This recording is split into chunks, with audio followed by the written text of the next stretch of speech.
मैं अब बिल्कुल पागल हो चुकी थी। मेरा पति मेरी समझ से बिल्कुल बाहर था।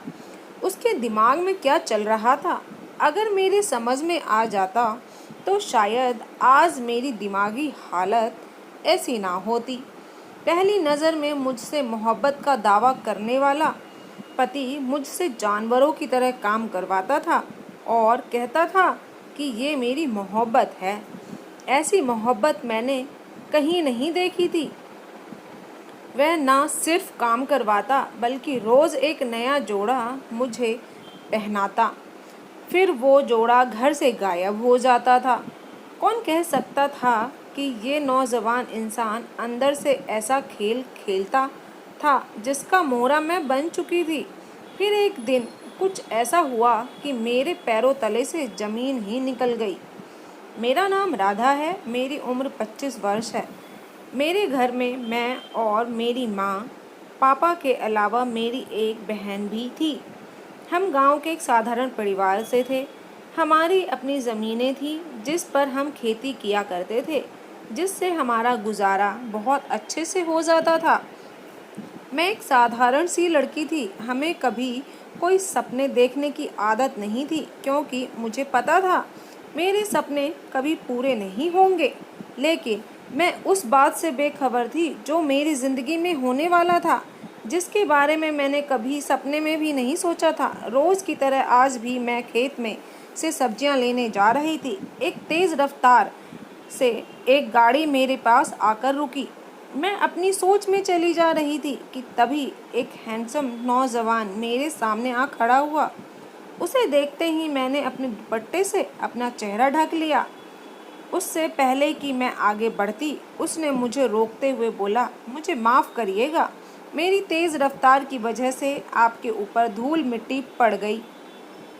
मैंने हैरानी उसकी तरफ देखा। फिर मैं बोली, साहब हम गांव के लोग हैं, हमारे शरीर में खून के साथ मिट्टी भी दौड़ती है।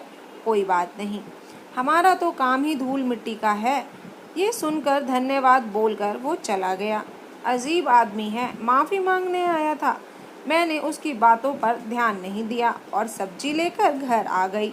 लेकिन घर आते हुए पड़ोस के लोग मुझे काफ़ी हैरत से देख रहे थे और कुछ लोग मुझे देखकर आपस में बातें करना शुरू कर चुके थे। ना जाने उसको अब कौन सी खबर मिल गई थी लोगों को, जिसकी वजह से ये लोग मिर्च मसाला लगाकर बातें कर रहे हैं और मुझे ऐसे क्यों देख रहे थे।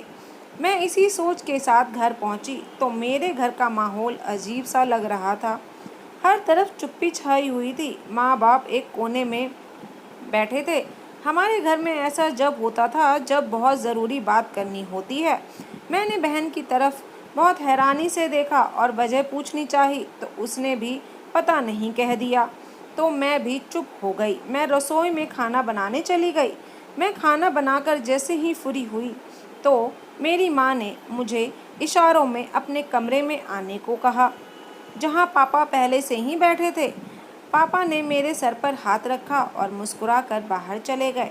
मैं हैरान परेशान माँ के बोलने का इंतज़ार कर रही थी कि आखिर ऐसी कौन सी बात हो गई कि सब सुबह से ऐसा बर्ताव कर रहे हैं। पापा क्या बात है, आप तो बता दीजिए। अब क्या आप मुझे हार्ट अटैक करवा कर ही रहेंगे? थोड़ी पढ़ाई की थी तो थोड़ी अंग्रेजी तो आती ही थी, इसीलिए जब भी कोई परेशानी वाली बात होती थी तो मुझसे मुंह से हार्ट अटैक की बात निकलती थी। माँ ने कहा कि भगवान की कृपा देख, हम जिस चीज़ के लिए परेशान रहते थे और आज तेरी किस्मत ही खुल गई। माँ बस बोले जा रही थी और माँ एक बातें मेरी समझ से बिल्कुल बाहर थी। माँ क्यों पहेलियाँ बुझा रही हो? अब तो बता दो, मुझसे अब तो सब्र नहीं हो रहा। माँ की बात बीच में ही रोक दी थी मैंने। माँ ने मेरे सर पर हाथ फेर कर बोली कि तुम्हारे लिए एक रिश्ता आया है। माँ, मैं इतनी जल्दी शादी नहीं करना चाहती क्योंकि मैं अपना घर छोड़कर नहीं जाना चाहती हूँ। माँ मुझसे बोलने लगी, देख बेटा, तू नहीं जानती कि ये रिश्ता किसका आया है, इसीलिए तू ऐसा बोल रही है। लड़का बहुत अमीर घर का है, उसको गांव की सीधी सादी लड़की से शादी करनी थी। वो तो बस ऐसे ही गांव घूमने आया था। वो तो उसकी नज़र तुम पर पड़ गई। और तुम उसको एक ही नज़र में पसंद आ गई तो वो गांव में घर का पता पूछते पूछते घर तक आ गया। देख, तू इस रिश्ते के लिए हाँ कर दे, क्योंकि मुझे और तेरे पापा को लड़का बहुत पसंद है। मेरे ना ना करने के बाद भी मेरी शादी उस शहरी बाबू से कर दी गई और मैं अपनी माँ के घर से विदा होकर अपने ससुराल आ गई। मेरे पति का कहना था कि उसको दहेज में कुछ भी नहीं चाहिए, मुझे अच्छी पत्नी मिल गई, इतना ही बहुत है। मुझे उसकी किसी भी बात पर एतबार नहीं हो रहा था, लेकिन कुछ कर भी नहीं सकती थी। वो अगले दिन मुझे अपने साथ ले आया। उसका घर वाकई में किसी महल की तरह लग रहा था। उसने मुझे अपना पूरा घर भी नहीं दिखाया, मुझे सीधे अपने कमरे में ले गया और बोलने लगा, अभी रात हो रही है, तुम आराम करो, कल सुबह आराम से देख लेना।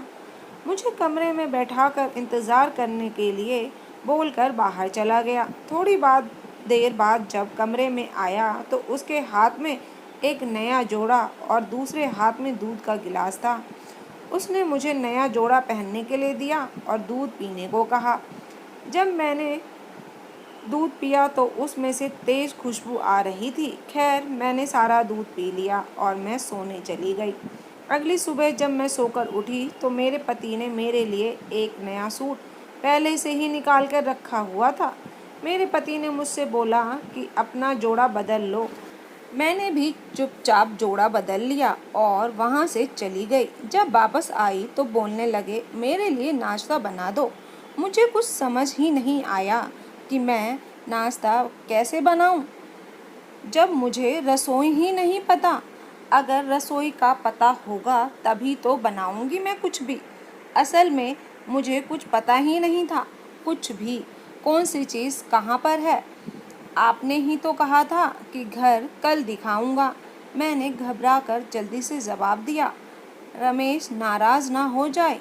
रमेश मेरे पति का नाम है। रमेश बोले, अरे तुम इतना घबरा क्यों रही हो, चलो मैं तुमको घर दिखाता हूँ, ये सब अब तुम्हारा ही तो है। फिर उसने मुझे पूरा घर दिखाया। वाकई में घर बहुत सुंदर था। मैंने जल्दी से पराठे और चाय बनाई दोनों के लिए और नाश्ता करवाया। मैं उन दिनों में जितना अपने पति को समझ पाई थी, मेरे पति बहुत अच्छे इंसान साबित हुए थे। रोज़ मेरे लिए एक नया सूट लाते और साथ में और सामान भी लाते। आज तक मैंने अपना कोई भी जोड़ा दोबारा नहीं पहना था। उनका कहना था कि तुम बिल्कुल खास हो, इसीलिए तुम्हारा साफ सुथरा रहना बहुत ज़रूरी है। मैं उनकी बातें सुनकर मुस्कुरा देती और अपनी किस्मत पर नाज करने लगती कि मेरा पति कितना चाहने वाला मिला है। मैं अभी अभी नहाकर फ्री हुई थी कि मेरे पति घर आ गए। वो मेरे लिए 2 किलो स्ट्रॉबेरी और एक नया सूट लेकर आए थे और बोलने लगे, आज ये स्ट्रॉबेरी ख़त्म करनी है। मैं इतने सारे स्ट्रॉबेरी कैसे खा सकती थी, लेकिन मैंने हाँ में सर हिला दिया। थोड़ी देर में मैं भी थोड़ी देर में तो ख़त्म हो ही जाती, लेकिन सूट देखकर मैं हैरान हो गई और कहा, अरे अभी तो नहाकर सूट पहना है, आप कल ही तो ले कर आए थे। लेकिन पति ने कहा, जाओ और जाकर ये सूट पहन लो, कल वाला जोड़ा कहाँ है, तुम रोज़ नया जोड़ा ही पहनोगी। पति ने मुझे डांट कर कहा और दूध पकड़ा दिया। मैं बहुत हैरान थी। मैं नया जोड़ा लेकर बदलने के लिए चली गई। जब कपड़े बदल कर आई तो मुझे पानी लाने को कहा, जबकि पानी कमरे में था। फिर भी मुझे बाहर से लाने को बोला कि मुझे ठंडा पानी पीना है। मैं चुप हो गई और पानी लेने चली गई। मैं तो बस यही सोच रही थी कि ये इतनी अजीब हरकतें क्यों कर रहे हैं। अगर एक सूट दोबारा पहन लिया तो क्या हो जाएगा। पहले तो मैं एक सूट 4-4 दिन तक पहनती थी, अब तो ये एक समस्या हो गई है। क्या उनको मुझसे बदबू आती है? कुछ तो बात ज़रूर है। यही सब सोचते सोचते मैं कमरे में पानी लेकर आ गई तो देखा, पति मेरा वही जोड़ा जो मैंने अभी अभी उतारा था अपने बैग में रख रहे थे। मैंने उनको पानी दिया तो बस एक घूंट पानी पीकर वहीं रख दिया। अपने बैग को साइड में रखते हुए मुझसे अपने पास बिठाया और बोलने लगे, देखो मुझे नहीं पसंद कि तुम एक जोड़ा 2-3 बार पहनो, और मैंने ये बात तुम्हें शादी की रात ही बता दी थी, तब तो तुम राजी थी। अब अगर तुम ये नहीं करोगी तो मेरा गुस्सा होना जायज़ है। सफाई तो अच्छी बात है, चलो छोड़ो, मेरी बात सुनो। आज से मैंने सभी नौकरों की छुट्टी कर दी है, इसीलिए आज से तुम खाना बनाओगी। घर में सिर्फ हम 2 लोग ही हैं, तो तुम्हें कोई समस्या भी नहीं होगी खाना बनाने में। लेकिन तुम्हें पता है ना, मैं दिन में 3-4 बार खाना खाता हूँ। आज मेरे लिए वेज बिरयानी भी बना देना, शाम को मीठे में खीर बना देना। ये सब मुझे बताकर चले गए, लेकिन मैं परेशान हो गई। जब हम 2 ही लोग हैं तो इतने सारे खाने का हम क्या करेंगे? आखिर इतना खाना बनाने की क्या ज़रूरत है? लेकिन पति ने कहा था तो करना था, इसीलिए मैं जल्दी से खाना बनाने में लग गई और मुझे खाना बनाने में 3 घंटे लग गए। मैं पसीने में पूरी तरह नहा गई थी। मुझे बहुत गर्मी लग रही थी, तो मैं नहाने का सोच रही थी कि तब तक पति घर आ गए। फिर हमने साथ में खाना खाया और हम वहीं बैठ गए। बातें करते करते शाम हो गई और मैं नहाने का सोच रही थी, लेकिन रात के खाने की लिस्ट सुनकर मैंने सोचा कि पहले खाना बना लूं, फिर नहा लूंगी। मैं रात का खाना बनाने लगी और मेरे पति भी वहीं बैठ गए और वो बहुत खुश थे। मैं खाना बनाने के साथ साथ स्ट्रॉबेरी भी खा रही थी। खाना तैयार हो गया और अब मुझसे नहीं रुका जा रहा था। मैं अपने कमरे में गई और बेड पर नया सूट रखा था। मुझे इतनी गर्मी लग रही थी कि मैंने कुछ भी सोचने का समय ही नहीं था और नहाने चली गई। मैं नहा कर आई तो पति भी नहाने चले गए। हम दोनों ने खाना खाया और सोने चले गए। कुछ खटकने की आवाज़ से मेरी नींद खुल गई। जब मैंने देखा कि मेरे पति उस सूट को बैग में डालकर बेड के नीचे रख रहे थे जो आज मैंने पहना हुआ था, मैं अब हैरानी के साथ साथ परेशान भी रहने लगी कि आखिर मेरे पति मेरे साथ ऐसा क्यों कर रहे हैं। जितना भी मैं उनको जानने लगी थी, उसका मतलब साफ है कि ज़रूर कोई राज है जो मुझसे छुपा रहे थे। मुझ में इतनी हिम्मत नहीं थी कि मैं उनसे कुछ पूछ सकूं। वो मुझे मेरे कामों में इतना उलझा कर रखते थे और उनकी कोशिश यही रहती थी कि मैं कुछ सोच भी ना सकूं। एक अजीब सी बात मैंने इन 2 महीनों में नोट की थी कि उनको मेरी हर बात उनको बिना बताए पता चल जाती थी। फिर एक दिन उन्होंने खुद ही मुझे बता दिया कि घर में कैमरा लगाए हुए हैं, जिससे कोई चोरी ना हो जाए। अब तो कोई सवाल ही पैदा नहीं होता था कि मैं उनकी किसी भी काम को ना करूं। वह तो सब देख ही लेते थे। इतनी कड़ी निगरानी के कारण मैं हमेशा कुछ ना कुछ सोचती रहती और मेरे सर में हमेशा दर्द रहने लगा। मैं यही सब चीज़ सोच सोच कर खुद को परेशान करती रहती। पति को जब मैंने बताया कि मुझे सर दर्द रहता है, तो पति ने सारा काम छोड़कर मुझे डॉक्टर के पास ले गए। मेरे इतने महंगे महंगे सारे टेस्ट करवाए। मैंने मना भी किया, लेकिन नहीं माने। डॉक्टर ने यहाँ तक बोला कि इसकी कोई ज़रूरत नहीं है, फिर भी वो किसी की बात नहीं माने। बोलने लगे, शक दूर करने में हर्ज ही क्या है। मैं नहीं चाहता कि मेरी पत्नी को ज़रा भी तकलीफ़ हो। उसके बाद मुझे जब भी दर्द होता तो मुझे पति को बताने में डर लगता। हमारी शादी को 2 साल हो चुके थे। अब मेरा पति पहले से और अमीर हो चुका था। काम तो इतना कुछ करता नहीं था, घर के ही 2-3 चक्कर लगाता है।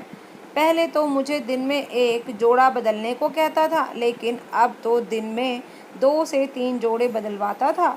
मैं इस बात से परेशान हो चुकी थी, क्योंकि मुझे आजकल पसीना ही इतना आता था कि जैसे मैं अभी नहा कर आई हूँ।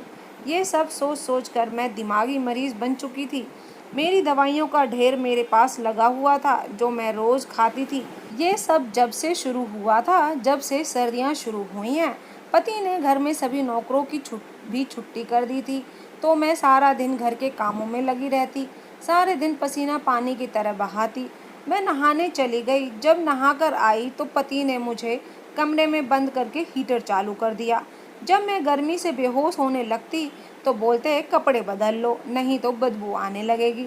बस इतना ही नहीं था, मैं जैसे ही कपड़े बदल कर आती तो मेरा पति मेरे लिए फल काट कर ले आता।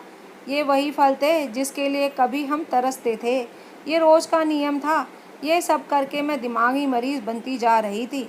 अब तो मैं ये सोचने लगी थी कि इससे तो अच्छा मेरा गांव ही था, जहाँ मौजूद मिट्टी के मकान ही अच्छे थे, जहाँ काम करने के बाद ठंडी हवाओं का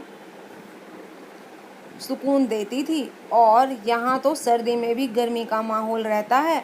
मुझे कमरे में बंद करने, हीटर चला देने से मैं बहुत परेशान थी। अब मैंने सोच लिया था कि अब मैं कोई बात नहीं मानूंगी। अगर ऐसा ही चलता रहा तो मैं जल्दी ही दम घुटने से मर जाऊंगी। आज जब मुझे कमरे में बंद किया गया तो मैंने हीटर खराब कर दिया, लेकिन मेरे पति ने मुझे कुछ भी नहीं कहा और नया हीटर मंगवा लिया। अब मैंने कोई और तरीका सोचा। मेरे घर में सबसे पुराने नौकर को बुलाया, जिसको मेरे पति ने काम से निकाल दिया था। मैंने उनसे मदद मांगी। बहुत मिन्नतें करने के बाद वो मान गए। मैंने उनको पैसे देकर कैमरा खराब करने को बोला तो उन्होंने बहुत ही सावधानी से सारे कैमरे खराब कर दिए, जिससे उसको कुछ भी पता ना चल सके। मुझे अब पति का राज जानना था कि उसके दिमाग में क्या चल रहा है, जिससे मेरी हालत मरने वाली हो गई है। और तो और ये मुझे मरने भी नहीं देता। सबसे पहले तो मुझे नए जोड़े के राज के बारे में पता करना था कि रोज़ मुझे नए कपड़े क्यों दिए जाते हैं। ज़रूर सारी समस्या यहीं से सुलझेगी। अगले रोज़ मैंने अपने गंदे कपड़ों की जगह किसी और के कपड़े मांग कर रख दिए। पति उन कपड़ों को लेकर एक फैक्ट्री में चला गया और मैंने भी उसका पीछा किया तो देखा कि उन कपड़ों को मेरे पति ने एक बड़ी सी लोहे की मशीन में डाल दिया और ना जाने क्या क्या उस मशीन में डाल दिया। थोड़ी देर बाद एक अजीब सी दवाई तैयार हुई, जिसको बहुत सारी बोतलों में मशीनों की सहायता से भरा जा रहा था। जब वहां जाकर मैंने पैक हो रहे बोतल में से एक बोतल उठाकर देखा तो उसमें से बहुत ही अच्छी खुशबू आ रही थी। अब मुझे कुछ कुछ समझ आ रहा था। पति ने मुझे एकदम से सामने देखकर घबरा गया था। उसने मुझे डांट कर वहाँ से जाने को कहा, क्योंकि वहाँ बहुत सारे मजदूर काम कर रहे थे। लेकिन मैं वहाँ से नहीं गई। मैंने उसे आज सच्चाई बताने को कहा, लेकिन वो बताने को तैयार ही नहीं था। फिर मैंने उसको बोला, मुझे सच बताओ, नहीं तो मैं तुम्हें छोड़कर चली जाऊंगी या फिर अपनी जान दे दूंगी। मेरे पति ने कभी नहीं सोचा था कि मैं ऐसा कुछ भी कहूँगी। देखो, तुम ऐसा कुछ मत करना। तुम मुझे छोड़कर मत जाना और मरने की तो सोचना भी मत। मैं तुम्हें सब सच बताता हूँ। तुम यहाँ आकर बैठो। मुझे गुस्सा आ रहा था। मैंने कहा, जो भी बताना है सबके सामने बताओ। मेरे पति मेरी बातों से बहुत घबरा गए और सच बताने लगे। मेरे पति ने बोलना शुरू किया, मुझे बहुत अमीर आदमी बनना था। मुझे अभी शादी नहीं करनी थी, लेकिन जब मैं तुमसे मिला तो मुझे एक अजीब और अच्छी खुशबू तुमसे आई। तब मैंने फैसला कर लिया कि मैं तुमसे ही शादी करूँगा। शादी के बाद मैंने तुम्हें रोज़ एक नया जोड़ा पहनने को देता था, जिससे तुम्हें पसीना आए, और अच्छे फल भी खाने को देता था, जिससे मेरा काम बहुत अच्छा चलने लगा था। मुझे बहुत कामयाबी मिली, लेकिन बीच में सर्दी आ गई और फिर मेरे दिमाग में हीटर का ख्याल आया। मैं तुमसे काम करवाता और सर्दी लगती तो हीटर वाले कमरे में बंद कर देता। मेरा हर तरफ से फ़ायदा हो रहा था। मैं सोचता था अगर तुम्हें कुछ हो गया तो मेरी सारी मेहनत खराब हो जाएगी, इसीलिए मैं बच्चा भी नहीं चाहता था। अगर बच्चा हो गया तो तुम बिज़ी हो जाती, और क्या पता बच्चा होने के बाद तुम्हारे पसीने की खुशबू अगर बदबू में बदल जाती तो मेरा कितना नुकसान होता। इसीलिए मैं तुम्हें हमेशा बच्चा ना होने की दवा खिलाता था। देखो, आज हम कितने अमीर हैं, ये सारी दौलत हमारी है। चलो, अब तुम्हें सब पता चल गया तो हम मिलजुल कर बिजनेस को आगे बढ़ाएंगे। मेरे पति बातें सुनकर मेरा सर चकरा गया। मैंने पुलिस को बुलाकर अपने पति को उनके हवाले कर दिया और अपने माँ बाप को भी बुला लिया। एक अच्छी भली लड़की को दिमागी मरीज बना दिया था अपने बिजनेस के लालच में, और उसने मुझे प्रेगनेंसी की भी दवा खिलाई थी। उसको मुझे दिमागी मरीज बनाने के जुर्म में उसको पुलिस पकड़कर ले गई। मैंने उससे तलाक ले लिया। इस सब के लिए मेरे माँ बाप भी दोषी थे, क्योंकि दौलत देखकर उन्होंने मेरी शादी कर दी, वो भी बिना किसी जांच पड़ताल के। बिना तो हमेशा धोखा ही मिलता है। मेरा पति जेल में भी यही दोहराता रहता है कि पत्नी के कपड़े फैक्ट्री लेकर जाना है, मुझे और अमीर बनना है। वो बिल्कुल पागल हो चुका था। अब मैं एक आलीशान बंगले में रहती थी। मेरे पति के बाद सारी दौलत मेरे नाम हो गई थी। ये सारी दौलत मेरे पसीने की कमाई की थी, जो मैंने सारे दिन काम करके कमाई थी। मेरे पति ने मुझसे माँ बनने का सुख भी छीन लिया था। तो दोस्तों, अगर आप मेरी जगह होते तो क्या करते? मैंने तो उसको इस जुर्म में अंदर करवा दिया था। आप लोग बताना कि मैंने सही किया या गलत। अगर आज की कहानी आपको पसंद आई हो तो चैनल को ज़रूर सब्सक्राइब करिएगा। नए हैं तो सब्सक्राइब कर लीजिए, पुराने हैं तो वीडियो पूरा देखने के लिए धन्यवाद। फिर मिलती हूँ एक नई कहानी के साथ।